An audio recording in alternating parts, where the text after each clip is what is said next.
Okay, so back on the bench, I've been doing a lot of work on my rifle. This happens to be a Winchester 1886. I'm in the process of redoing the receiver, maybe the barrel. I'm needing of doing a little bit of work to it, so I just thought I'd show you guys how I disassemble it. I'm not an expert gunsmith or anything. I'm doing a lot of this work myself.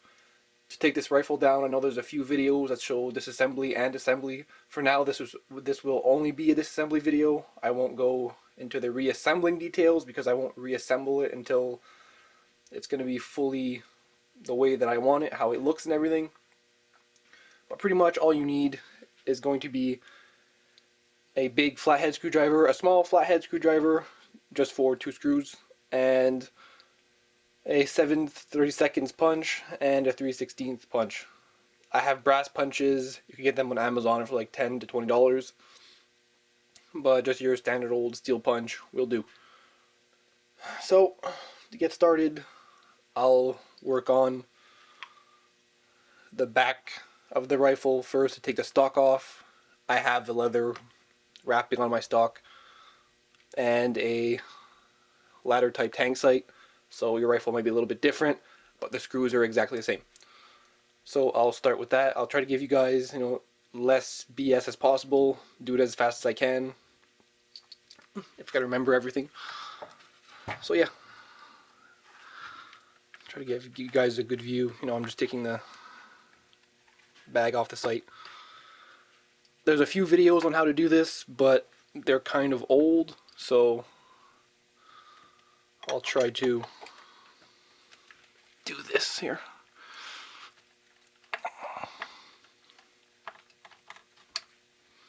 So you're just removing the upper tang screw.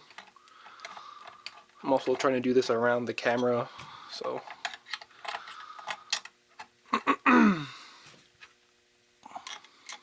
it's a lot easier when you're alone. Yeah, you get the basics. Take that screw out. Screws out.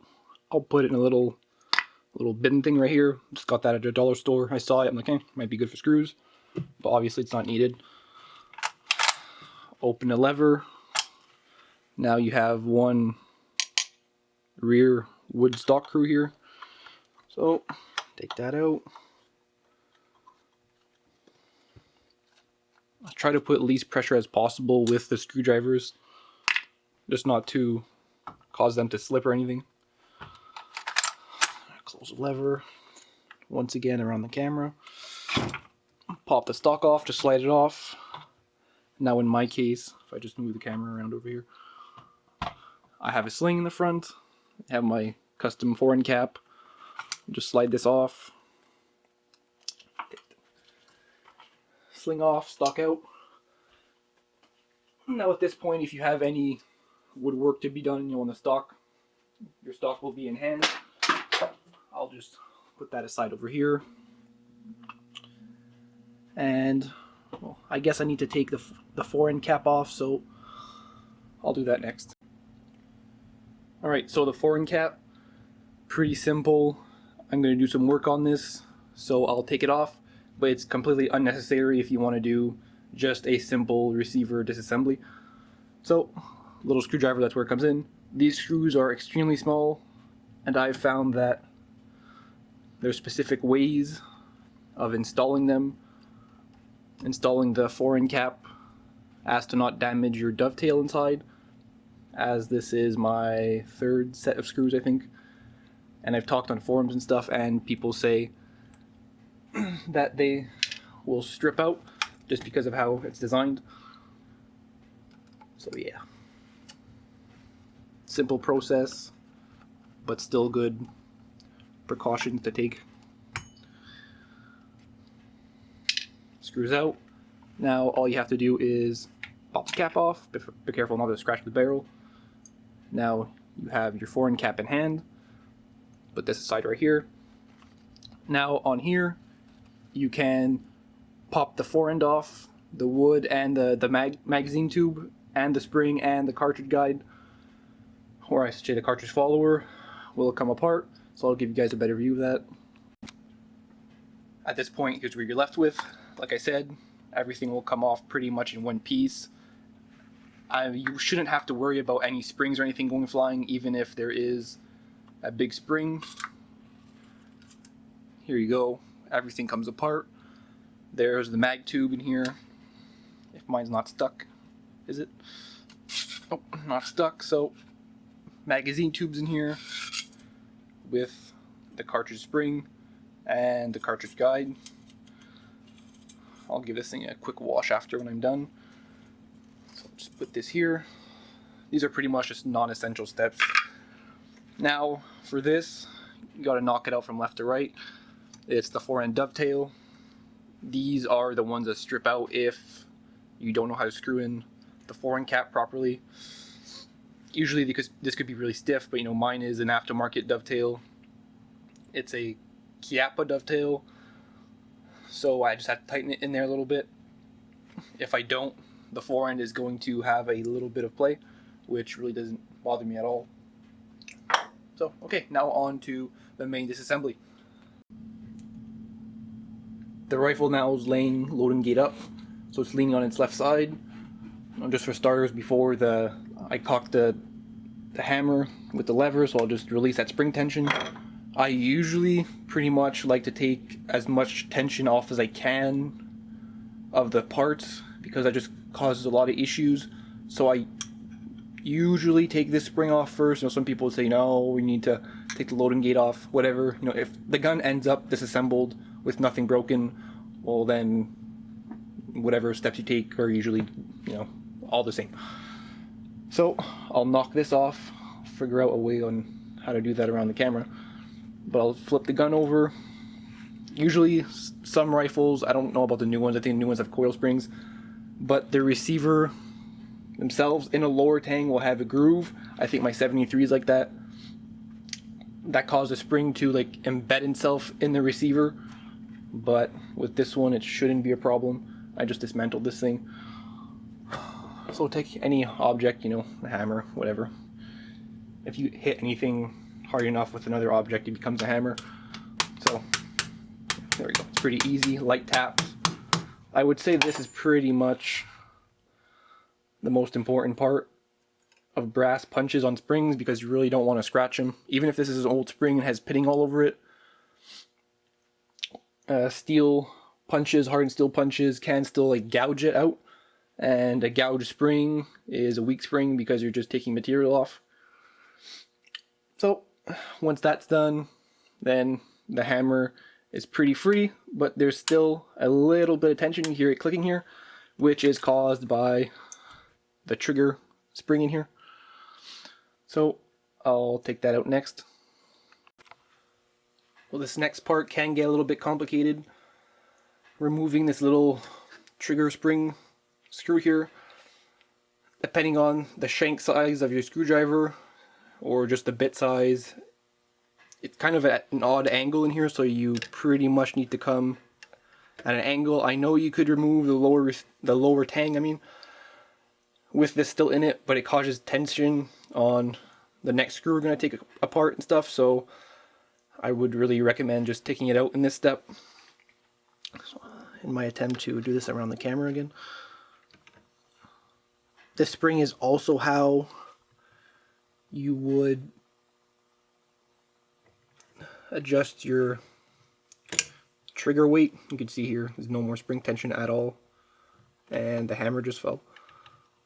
So yeah, I would suggest adding some pressure onto the screwdriver here, just not to strip the screw out, because you are at an angle, and it's free. So when that's free, pick this little screw up. I don't know if it'll focus, but here's the size of this thing. Absolutely just minuscule. So put it in my little parts bin. To push the hammer right away at this point, it's still engaged in the trigger, so you know, push the trigger far back as possible and pull it to make it stay if possible. Just add a little bit of tension on the trigger. If it doesn't want to stay and has a mind of its own, just let it be. But now, fiddle the spring out of here as best as you can. There we go. A very small leaf spring. I'll put that with the appropriate screw. So at this point, pretty much there's no more springs in the rifle at all.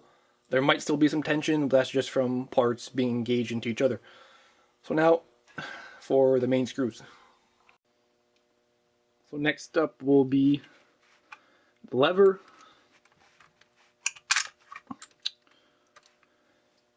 So to remove these and the locking blocks, you'll need to somehow prop up the gun. As mentioned, previously in multiple videos, I don't have any proper tools to do this with or anything, so I'll try to use this thing, which is a sanding block. Probably won't work, but I'll give it a try anyways. Once again, brass punches. This here is not a screw. If you try to unscrew this, you'll die of old age. It's just a split pin, so you could, spin it around as much as you want, unscrew it, screw it. Not going to change nothing. It's a split pin in the bushing. So that ring you see around it is a bushing. So once again, try to do this around the camera. Stick this up. Let's give it a, you don't need to wail on parts. If you're absolutely just pounding it, you might be doing something wrong. So now you're left with, a bushing and a split pin. If you want not to lose, if you don't have a container or anything, not to lose your parts, for example like this, you could just fit it back into one another. But I have my little container, so I'll just leave those in there.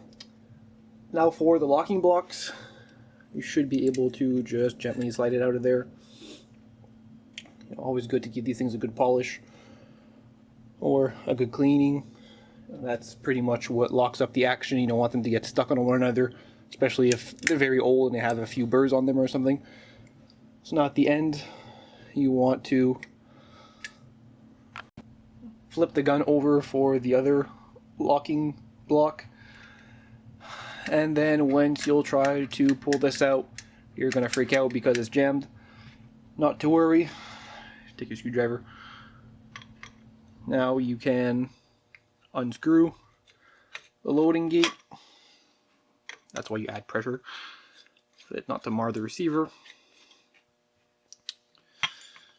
I usually like to just do it by hand. Loading gate is free. Maybe just a little bit of convincing. If you would like to cooperate here, there we go. Loading gate and the loading gate screw, you could just put that in there. Put that aside. Now your locking block isn't coming out because you have your little, I think this is a cartridge guide, I think, over here. I modified mine, but I think it's a cartridge guide, so you just push this thing out of the way, and then since it locks in to this little notch right here, you push it out of the way and the loading, or the locking block I mean, falls out. I do long shifts, and I do like 12-hour shifts, so I'm pretty tired. Well, gotta get this done. So now you're left with a free lever, which is going to be finicky now because it doesn't have a guide anymore. Push that back in here. And you can see from the parts there is some tension on here, even if there's no more springs left. So at this point, flip the gun over and we're going to remove, why is this thing all scratched up? To remove the lower tang, hammer, pretty much just the whole trigger assembly screw that's holding it, just the rifle together pretty much at this point. So get a screwdriver and start unscrewing. So this screw, even if there's no more springs left in the gun, will still have some tension on it. You can see the hammer and everything's moving as I'm unscrewing this.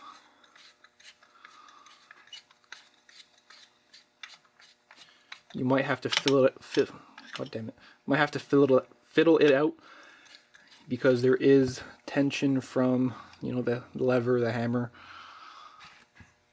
pretty much holding this thing in. Also, it's a lot easier if you just don't have a camera. So, enough fiddling. Flip it over, take your little punch. This is a 3/16. If anything didn't move too much around in there, you could stick your punch in, just lightly tap it. If you feel it biting anywhere, just stop, unscrew it a little bit. It means that the threads inside are biting into some parts, most likely the hammer frame. So I'll do that off camera since I pretty much, you need the gun up close to you, but all I'll do is stick this in here and give it some light taps until the screw falls out. Well, the screw has been removed. Ashley just leaned the punch against it and it just fell right through. There's barely any tension this time. So here's the screw. I'll just leave it right here since it goes with the hammer. Now just extend the lever a little bit and try to fiddle the lower receiver out if possible. Can be finicky with everything in the way, but there you go. Lower tang. There's your trigger. The only thing holding this trigger in is, if it will focus, probably not. Yeah, is that little pin right about here. So if you want to clean that out for some reason or something, you know, if your trigger is binding up, mine is, you know, perfectly free. It moves itself around. So that's good. Now the hammer needs to come out the bottom like so. Here are the little struts on the hammer that the hammer spring sits in. There they are. And the hammer spring goes like this. These might break off. You could buy them online or, you know, local gunsmith if you have one. So I'll take the screw, put that in there, put it in my little parts box. That's that. And now at this point, the gun is pretty much stripped down. All you have to do is take the bolt out. And to take the bolt out is pretty easy. The whole issue with the 86s is to put them back together. So I'll try to do this as fast as possible. And if you haven't noticed, I still have one screw here, one screw on the back side, and one screw right here. I think this is like a, well, this one's very loose, but is a, I think a carrier stop or a bolt stop, so it doesn't over travel. This is, I think, the cartridge stop with the feeding ramp in the back, and another one on the other side is, I think, the cartridge guide, but don't quote me on that. I don't know, I've done work to both of them. But now to remove the bolt as easy as possible. I'll try to zoom you guys out and give you a better view. Once again, doing this on camera, around the camera I should say. Trying to gently pull this thing out.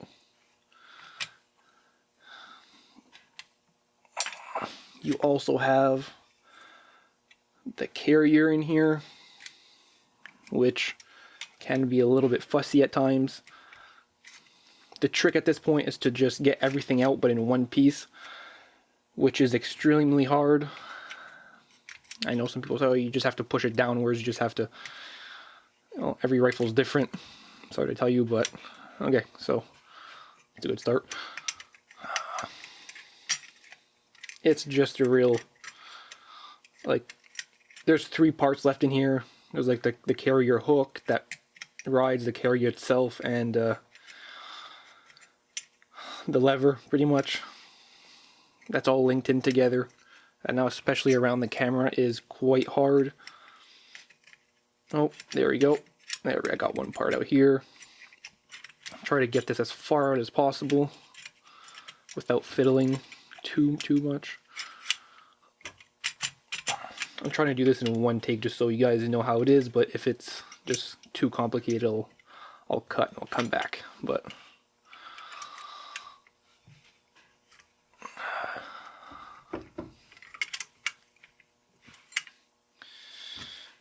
you pretty much want to do the work on this side because you can see what's happening. On the other side it might be a little bit more complicated. Okay, I'll cut and come back to you guys real quick. So the only issue I was having was just one of the parts doing its job. This little carrier stop or bolt stop that I said here was just, you know, stopping it from going forward. So I just moved it to the side, and now I can pretty much freely move this thing all the way back. It's actually probably, I'd say, the first time that I don't remove these, just because I want it to be as simple as possible for you guys. But yeah, so here you go. Now you're pretty much done. All you have to do is take a punch.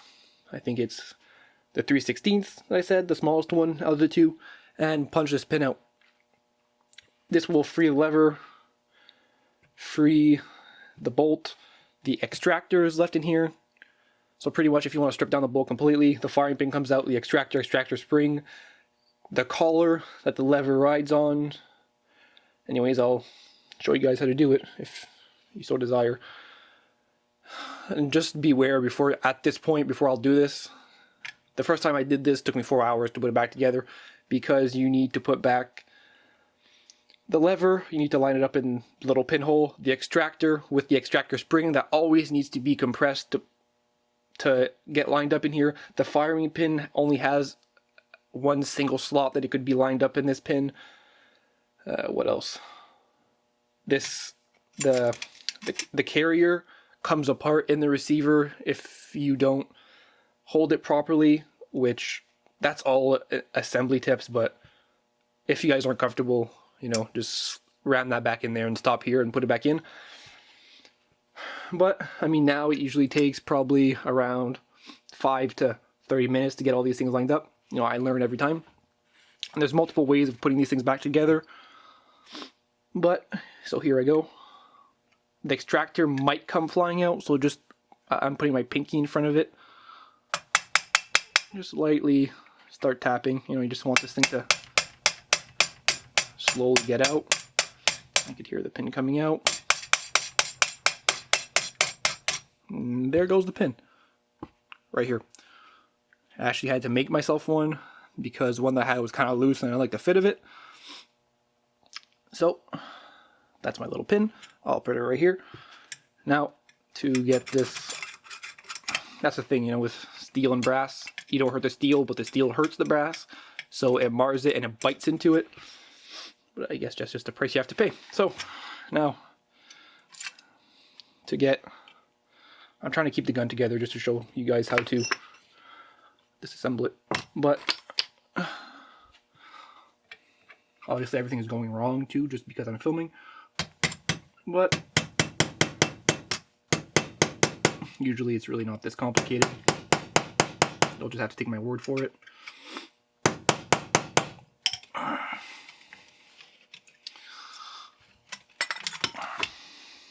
There you go. Punch is coming out slowly but surely. Hopefully. Please. Alright, let's just get this punch. Everything goes so well off camera, obviously. But yeah, so the punch, I just yanked it out when it came out right away. Here's the extractor with the extractor spring. Clean this up if you want. Leave the parts here. Now the bolt will be free, but don't yank this thing out because there's a collar in here. So take the bolt out. There's supposed to be a collar in here. Yes, there is. I'll try to, well, you guys probably won't be able to see it. I'll try to focus on it as best as I can. If I could find it. Where is it? No. Doesn't want to focus at all. Alrighty, well, turns out you're going to have to take my word for it. But inside of here, there is a collar right here. Oh, here, look at that. Fell out. This goes, the first time, took me forever to know where this thing goes. It's just a little collar that the hammer rides on, and you just stick it in the front of here, of the bolt, and then you stick your extractor through it, and it hooks on to the hook right here in the back of this little thing. Back of the bolt here, try to focus. Why is it? Okay, yeah, so it just hooks on right to this little thing right here. It leans against that, and then the hammer leans again like this, which causes the bolt to open and close. So Now the bolt is free. Still, don't throw this thing around because lean it backwards, a firing pin falls out. Mine's a little bit dirty, but the gun's 150 years old. So here's your firing pin. So now the bolt is completely disassembled. There's pretty much nothing left in here. A little collar. Put all this in a secure place.